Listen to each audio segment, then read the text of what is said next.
The push for immigration enforcement is making national headlines, but it's important to note what's happening on the state level. There's an effort, mostly among Republican legislatures and governors, to pave the way for the actions being enacted in Washington. We mentioned last week Missouri Governor Mike Kehoe mandating police work with federal immigration enforcement officers, and the recording of someone's immigration status will be required too if they're charged with a crime. Kansas Republicans are also pushing Governor Laura Kelly to follow Governor Kehoe's example. That pressure, mixed with talk about trying to end birthright citizenship, is prompting calls from immigrants to push back. It affects my daughter. It affects my sister. It affects my father-in-law. Therefore, it affects my husband who's in the military. It affects all of his children too, right? And so right now with birthright citizenship, I think that it is up to the children who have that birthright to be able to speak up.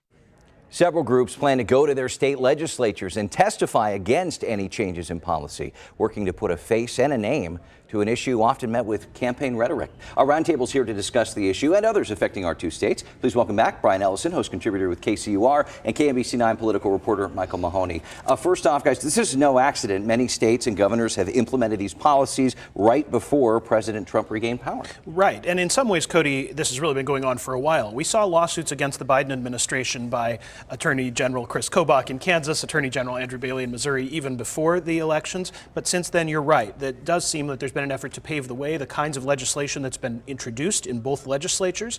The first day of being in office for Governor Mike Kehoe included orders relating to immigration, orders relating to enforcement and arrests, collecting immigration status. So I think we've been seeing something. The ball has been rolling for a while, and it's all part of one effort. Yeah, this should not be a surprise to anybody for exactly what Brian just said. The ball has been rolling both in Missouri and Kansas for some time.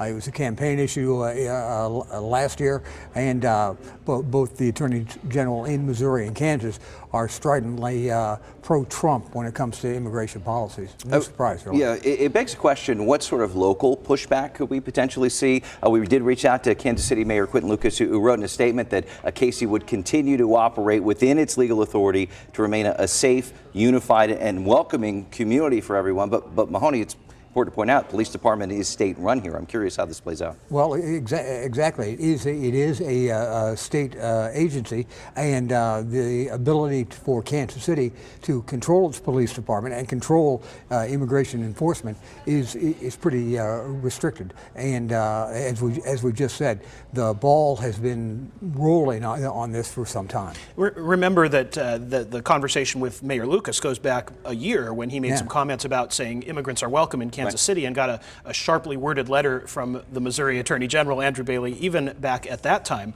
There is a state law in Missouri banning sanctuary cities. I think you're going to see tension ratcheted up around any efforts by local municipalities to interfere or slow down this federal momentum to crack down on immigration. You had mentioned Governor Kehoe's immigration executive actions on day one. That was a big part of his campaign promise and his actions as soon as he took his hand off the Bible almost. His State of the State speech is coming up on Tuesday.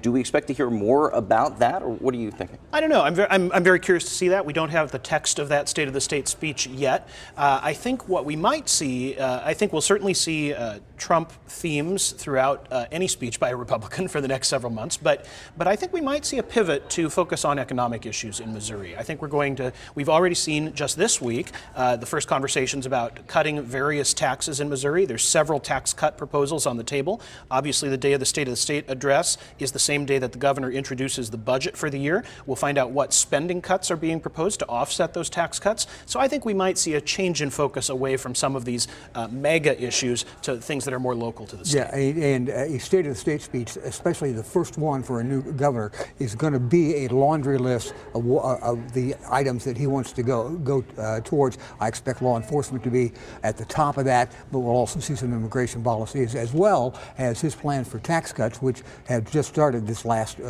week in the legislature with the capital gains tax cut plan. Right, and he had said during the campaign, too, that he wants to try to phase out the state income tax as well. Well, that's right, and I think there will be a lot of momentum. The Republicans have had a hard time getting their act together in the Senate, especially in the past couple of sessions. I think this session, there's going to be a lot more agreement, and I think some of those economic priorities will be able to move forward. All right, we'll leave it there. Brian Ellison, Michael Mahoney, thank you so much.